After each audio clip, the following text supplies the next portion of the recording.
We're going to feature a testimony by a man of God named Mickey Robinson. You're going to be absolutely amazed when you hear this story, because he was in a plane crash that literally destroyed him. In fact, it killed him.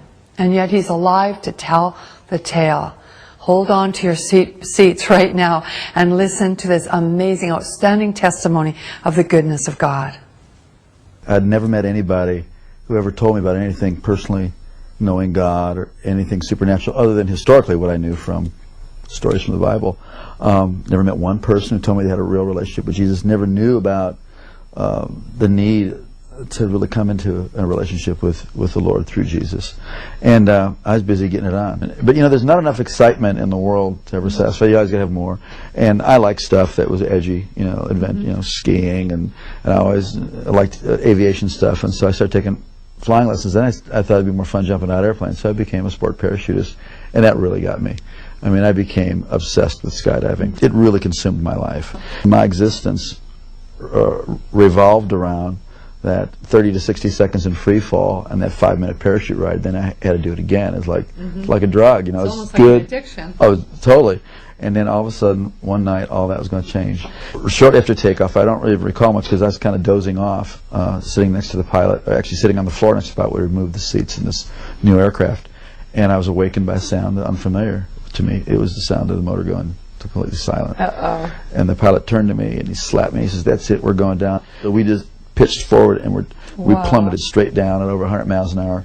And what was seen out of the cockpit, and this was told to me, I don't recall this, but we were going straight to the ground and we're headed right towards a gigantic oak tree. We did hit that tree going, like I said, over 100 miles an hour, and my face stopped my body going 100 miles an hour. So then the airplane cartwheeled on its wings and slammed into the ground. If you see pictures of the aircraft, it doesn't look like anybody could survive this.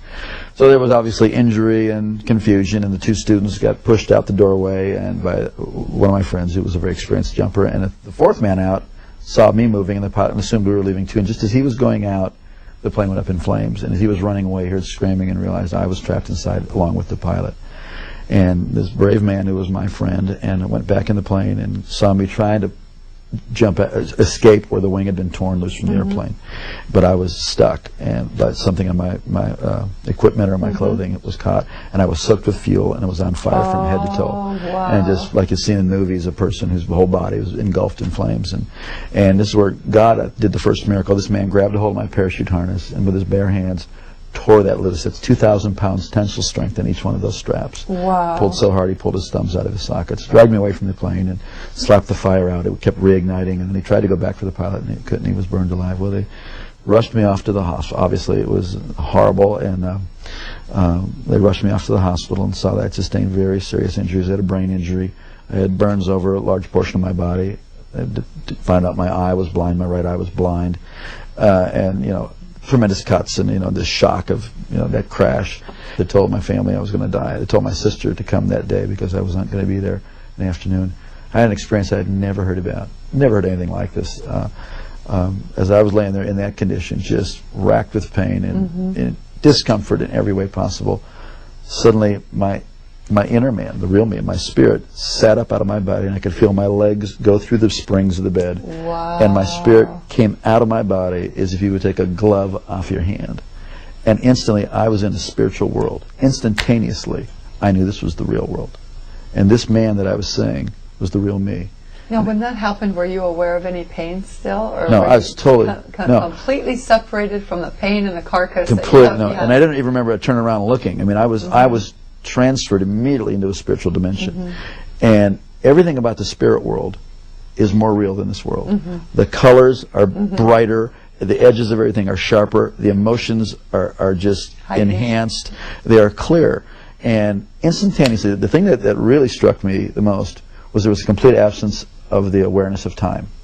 Everything in this world is relative to time. You know, you got up this morning, you'll go to bed at night, something is old, something is new, it will get old, something is born, it will die. Everything in this plane, in the physical plane, in the natural plane, is relative to time.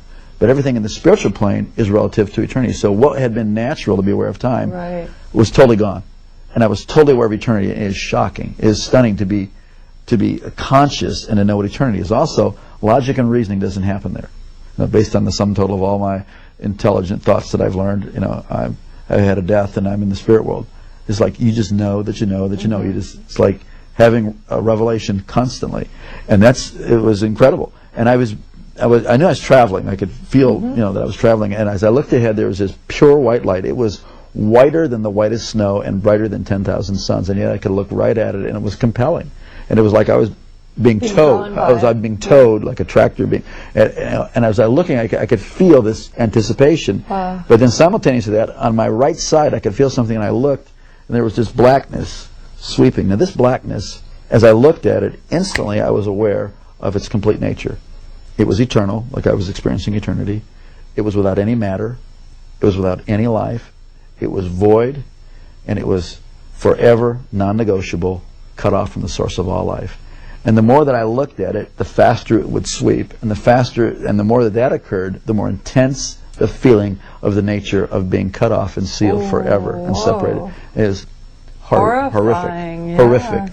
You would not. I used to never be able to stand to be near anybody who could say go to hell after that, because you wouldn't want the worst person. You wouldn't want Adolf Hitler, Bin Laden, Saddam. You wouldn't want any human being to ever go in there. It was so horrible.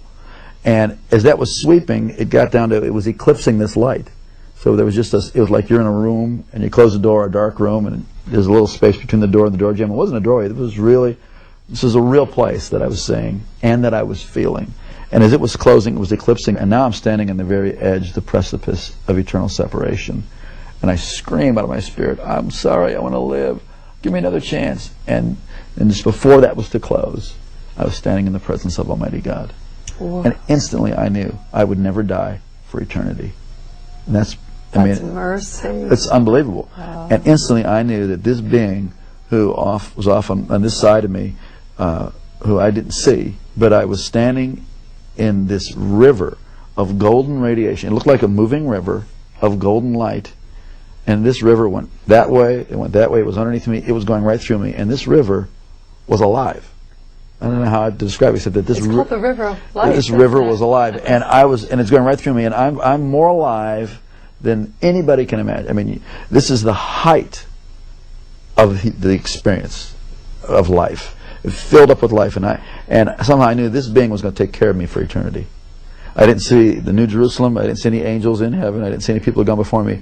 This was the max. So I was so filled with just the love and all of God's majesty, all of His authority, all of His love, everything was just flowing through me. I was like vibrating like a tuning fork, the very essence of God's nature. But when God spoke to me, and not in a language like you and I are talking now, but the knowledge of His purpose, the word of His purpose, came in through that same light. And I was taken back to the same way. I was sort of like being reeled in like a kite, and I went down through space and time, this dimension. As my spirit settled into my body, and I could start to hear out of these ears and see out of this eye, I came to in the room, materialized, kind of like they beam up on Star Trek. Right. And I heard myself speaking in this beautiful language that I had never heard anybody talk about before. The heavenly language. You know, it was a beautiful language. And when my brain turned on, I thought, what in the heck is this other language? And I was no longer, the person who was dying and dead was no longer, and I was born again and filled with the Holy Ghost. I never heard about that.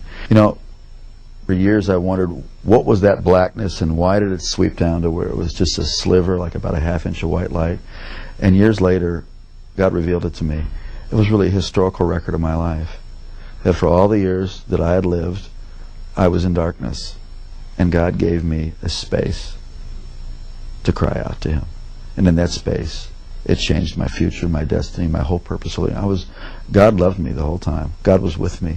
But, you know, please don't wait until you're that desperate. We're desperate right now, and He's with you, and you have a chance today to cry out to God. It's not complicated. It's not religious. I mean, certainly my prayer wasn't all that complicated, and it wasn't about religion. It was about, I needed life, and there is no one of us before God that doesn't need the whole life that He has to offer.